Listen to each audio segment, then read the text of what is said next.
मित्रों नमस्कार।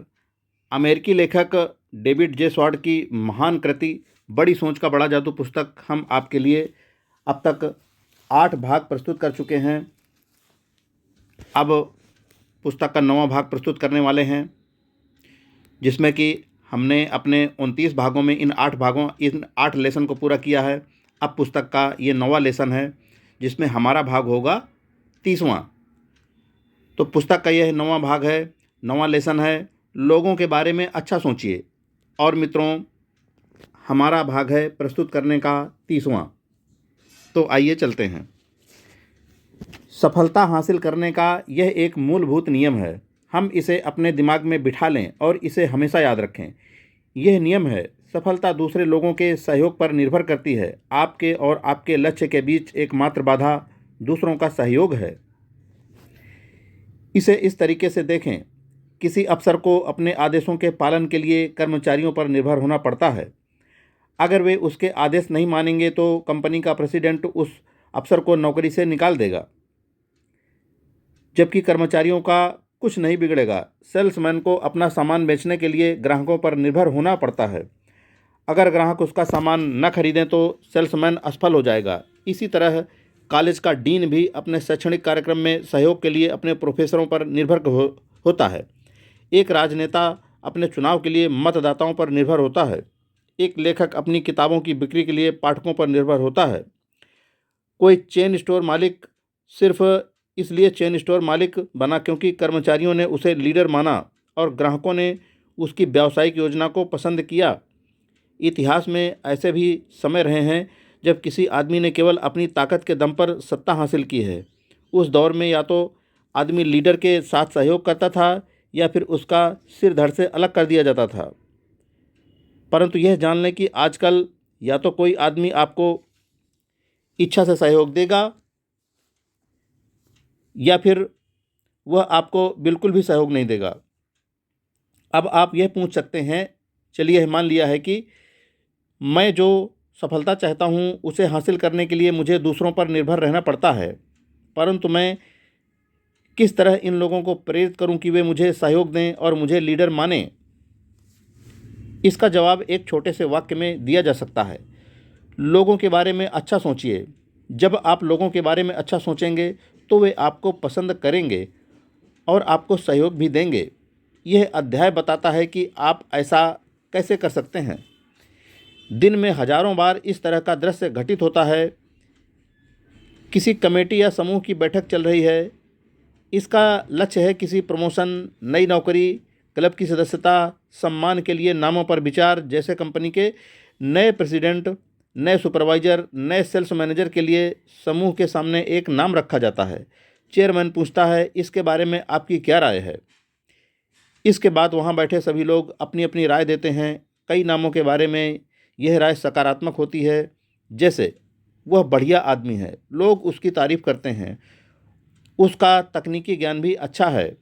Mister F, वह मिलनसार है, खुश मिजाज आदमी, मुझे यकीन है कि यह आदमी हमारे ऑफिस में ठीक तरह से फिट हो जाएगा। कई नामों पर विचार करते समय हम नकारात्मक वक्तव्य सुन सकते हैं। मुझे लगता है कि हमें इस आदमी के बारे में अच्छी तरह खोजबीन करनी चाहिए, उसकी लोगों से पटरी नहीं बैठ पाती है। मैं जानता हूं कि उसका शैक्षणिक और तकनीकी ज्ञान अच्छा है, मुझे उसकी योग्यता पर कोई संदेह नहीं है, परंतु फिर भी मुझे इस बात की चिंता होती है कि वह हमारी कंपनी में किस तरह फिट बैठेगा। लोग बाग न तो उसे पसंद करते हैं न ही उसकी इज्जत करते हैं। यह एक बहुत ही महत्वपूर्ण सिद्धांत है। 10 में से 9 बार पसंद किए जाने की बात सबसे पहले कही जाती है और ज़्यादातर मामलों में पसंद किए जाने के तत्व को तकनीकी योग्यता से ज़्यादा महत्व दिया जाता है। यूनिवर्सिटी प्रोफेसर के चयन में भी यही सिद्धांत महत्वपूर्ण भूमिका निभाता है। मेरे खुद के एकेडमिक अनुभव से मैं जानता हूं कि नए फैकल्टी मेंबर के लिए नामों पर किस तरह विचार किया जाता है। जब भी नाम आता है, समूह उस पर इस तरह विचार करता था, क्या वह फिट हो पाएगा? क्या छात्र उसे पसंद करेंगे? क्या वह स्टाफ के दूसरे लोगों को साथ लेकर चल सकेगा? गलत। अनएकेडमिक नहीं। अगर किसी आदमी को पसंद नहीं किया जाता हो तो वह अपने छात्रों को प्रभावी ढंग से नहीं पढ़ा सकता। इस बात को ठीक से समझ लें। किसी आदमी को ऊपर की तरफ खींचा नहीं जाता है, इसके बजाय उसे बस सहारा दिया जाता है। आज के दौर में किसी के पास इतनी फुर्सत या इतना धीरज नहीं है कि वह किसी दूसरे को नौकरी की सीढ़ी पर ऊपर खींचे। किसी व्यक्ति को इसलिए चुना जाता है क्योंकि वह बाकी सभी लोगों से ऊंचा नज़र आता है। हमें ऊपर की सीढ़ी पर चढ़ने के लिए सहारा तब दिया जाता है जब लोगों को यह लगता है कि वे हमें पसंद करते हैं। आप जब भी एक दोस्त बनाते हैं वह आपको 1 इंच ऊपर पहुंचा देता है, और चूंकि आप पसंद किए जाते हैं इसलिए ऊपर उठाते समय सामने वाले को वजन भी नहीं लगता। सफल लोगों के पास लोकप्रिय बनने की योजना होती है। क्या आपके पास है? जो लोग चोटी पर पहुंचते हैं वे इस बारे में ज़्यादा नहीं बताते हैं कि लोगों के बारे में अच्छा सोचने की उनकी तकनीकें क्या हैं, परंतु आपको यह जानकर हैरानी होगी कि बहुत से महान लोगों के पास लोगों को प्रभावित करने की एक स्पष्ट, निर्धारित, यहाँ तक कि लिखित योजना भी होती है। राष्ट्रपति लिंकन जॉनसन का उदाहरण लें। प्रेसिडेंट बनने के कुछ पहले लिंडन जॉनसन ने सफलता का अपना 10 सूत्रीय कार्यक्रम तैयार किया था। इतिहास गवाह है कि वे इन सूत्रों को अपने जीवन में उतारते थे, और सूत्र बताए गए हैं नंबर वाइज। सूत्र नंबर 1, नाम याद रखने की आदत डालें। अगर आप ऐसा नहीं करते तो सामने वाले को यह लग सकता है कि आपकी उनमें रुचि नहीं है। दूसरा सूत्र, एक ऐसे आरामदेह व्यक्ति बनिए जिससे आपके साथ होने पर कोई तनाव में न रहे। मजाकिया, अनुभवी टाइप के आदमी बनिए। तीसरा, अपने दिमाग को ठंडा रखने की आदत डालिए ताकि कठिन परिस्थितियों में आपको उत्तेजित या परेशान न करें। चौथा नंबर, बड़बोले मत बनिए। सामने वाले को यह एहसास न होने दें कि आप खुद को सर्वज्ञानी समझते हैं। पांचवा सूत्र, दिलचस्प बनने की आदत डालिए ताकि लोग आपके आसपास रहना चाहें। छठा सूत्र, अपने व्यक्तित्व से चुभने वाले तत्वों को बाहर निकाल फेंकिए। सातवां सूत्र, सच्ची धार्मिक भावना से हर गलतफहमी दूर करने की कोशिश करें। अपनी शिकायतों को नाली में बहा दें। आठवां सूत्र, लोगों को पसंद करने का अभ्यास करें और कुछ समय बाद आप सचमुच उन्हें पसंद करने लगेंगे।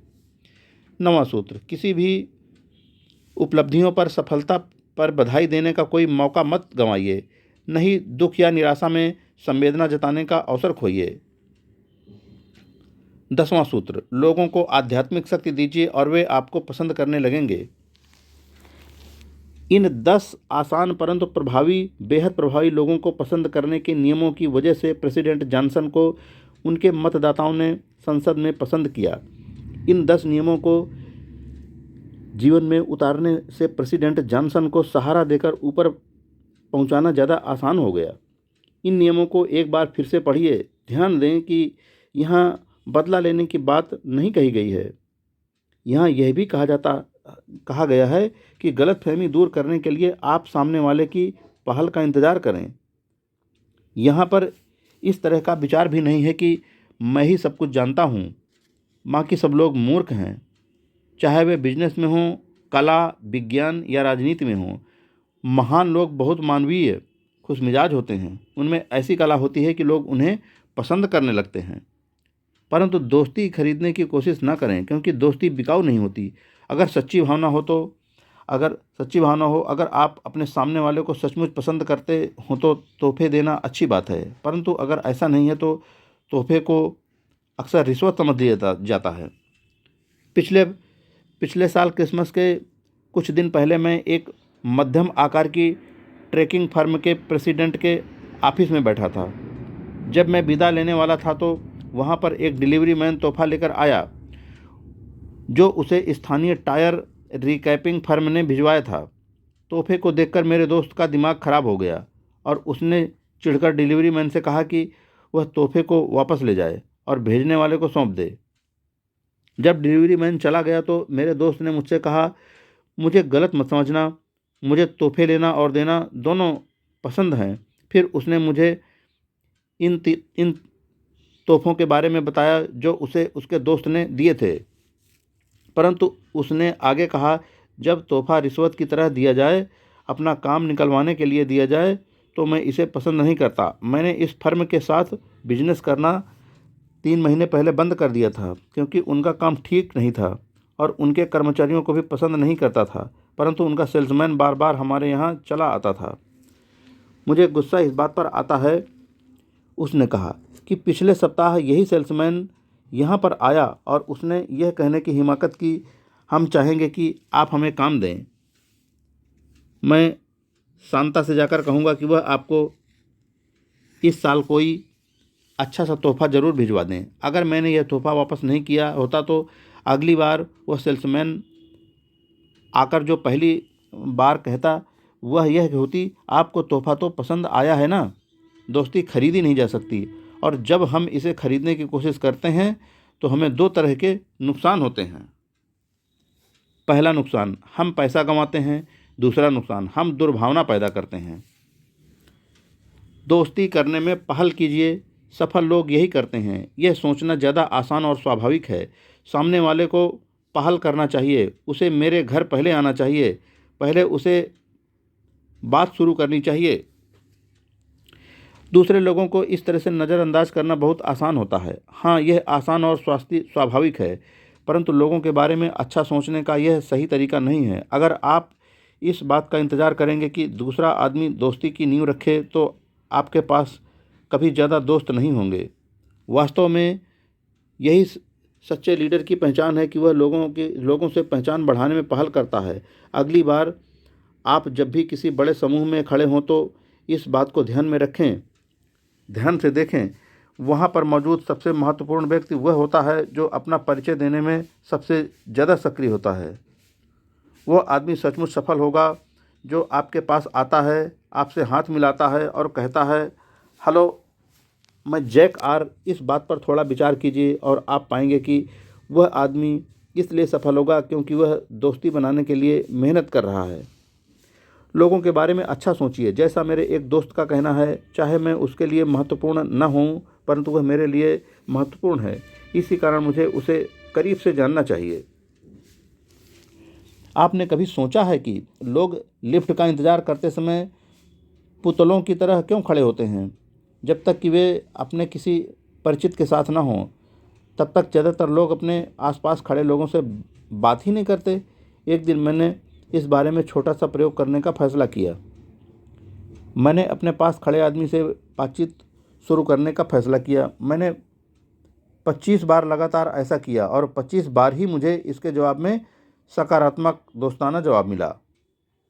हालांकि अजनबियों के साथ बात करने को अच्छे मैनर्स में शामिल नहीं किया जाता, परंतु ज़्यादातर लोग फिर भी इस तरह को पसंद करते हैं, और यह रहा इसका लाभ। जब आप किसी अजनबी के बारे में कोई सकारात्मक बात कहते हैं तो उसका मूड अच्छा हो जाता है, आपको भी अच्छा लगता है और आपको शांति और खुशी भी मिलती है। हर बार जब भी आप किसी आदमी की तारीफ़ करते हैं तो आप दरअसल अपने आप को लाभ पहुंचा रहे हैं। यह अपनी कार को जाड़े के दिनों में गर्म करने की तरह है। जरा सी पहल से दोस्त बनाने के 6 तरीके।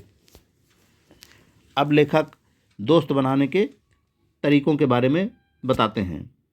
पहला नंबर, हर मौके पर दूसरों को अपना परिचय दीजिए। पार्टी में, बैठकों में, हवाई जहाज़ में, ऑफिस में, हर जगह। दूसरा नंबर, यह पक्का कर लें कि सामने वाला आपका नाम ठीक से जान ले।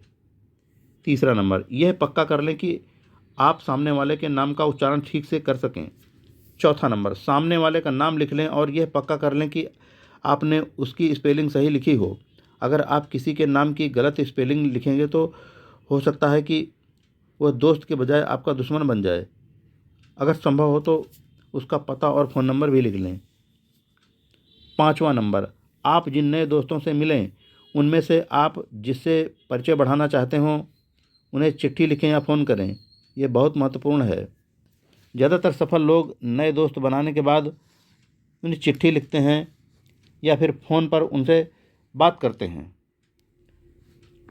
छठा और सबसे आखिरी बात, अजनबियों से अच्छी बातें कीजिए। इससे आपको भी अच्छा लगेगा और आपका दिन भी अच्छा जाएगा। इन 6 नियमों पर अमल करना ही लोगों के बारे में अच्छा सोचने का सही तरीका है। एक बात तो तय है, आम आदमी इस तरह से नहीं सोचता। आम आदमी कभी परिचय देने में पहल नहीं करता। वह इस बात का इंतज़ार करता है कि सामने वाला पहल करे। पहल कीजिए, सफल लोगों की तरह बनिए, लोगों से मिलने की कोशिश कीजिए। दब्बू या संकोची मत बनिए। ज़रा हट कर काम करने से मत घबराइए।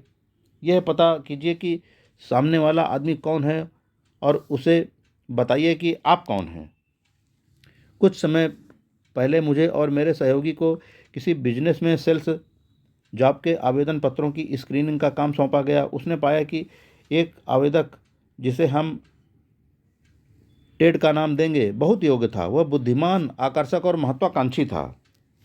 परंतु इसके बावजूद हमने यह पाया कि हम उसे नहीं चुन सकते, कम से कम फिलहाल तो नहीं। टेड ने सबसे बड़ी गड़बड़ यह थी, वह दूसरे लोगों से पूर्णता की उम्मीद करता था। टेड छोटी छोटी बातों पर चिढ़ जाता था, जैसे व्याकरण की गलती से, सिगरेट का गुल खिलाने वाले लोगों से, या मैचिंग के कपड़े न पहनने वालों से इत्यादि। जब हमने टेड को उसकी इस आदत के बारे में बताया तो उसे आश्चर्य हुआ, परंतु वह यह काम करने को इच्छुक था। इसलिए उसने हमसे पूछा कि वह अपनी इस कमजोरी को किस तरह से दूर कर सकता है। हमने उसे 3 सुझाव दिए। पहला सुझाव, यह जान लें कि कोई आदमी पूर्ण नहीं होता। कई लोग बाकी लोगों से ज़्यादा पूर्ण होते हैं, परंतु कोई भी व्यक्ति पूर्ण नहीं कहा जा सकता। हर एक में कुछ न कुछ कमी तो होती ही है। इंसानों को इंसान बनाने वाली चीज़ यही है कि वे गलतियां करते हैं, हर तरह की गलतियां। दूसरा नंबर, यह जान लें कि दूसरे आदमी को अलग होने का अधिकार है। किसी भी चीज़ के बारे में सर्वज्ञानी होने का दावा मत करिए। लोगों को सिर्फ इसलिए पसंद मत करिए क्योंकि उनकी आदतें आपसे अलग हैं, या उनके कपड़े, उनका धर्म, उनकी पार्टियाँ, उनकी कार आपसे भिन्न है। यह ज़रूरी नहीं है कि आप सामने वाले आदमी के काम की तारीफ़ करें, परंतु यह भी ज़रूरी नहीं है कि आप उसके काम को नापसंद करें। तीसरा नंबर, सुधारात्मक बनने से बचें। अपनी फिलॉसफी में जियो और जीने दो के सिद्धांत का पालन करें। ज़्यादातर लोगों को यह पसंद नहीं होता कि कोई उनकी गलतियां बताए। किसी के बारे में आपके विचार होना गलत नहीं है, परंतु कई बार उन विचारों को नहीं कहने में ज़्यादा समझदारी होती है। टेड के इन सुझावों पर काफ़ी मेहनत से अमल किया। कई महीनों बाद वह पूरी तरह बदल गया। अब वह लोगों के प्रति ज़्यादा उदार हो चला है। वह जान गया है कि लोग न तो पूरी तरह अच्छे होते हैं, न ही पूरी तरह बुरे होते हैं। मित्रों, हम अपना आज का 30वां भाग यहीं पर पूरा करते हैं। इस महत्वपूर्ण पुस्तक को सुनते रहिए और अपने जीवन में लाभ उठाते रहिए। मिशन फाइनेंशियल फ्रीडम में कामयाब होइए। जय हिंद फ्रेंड्स।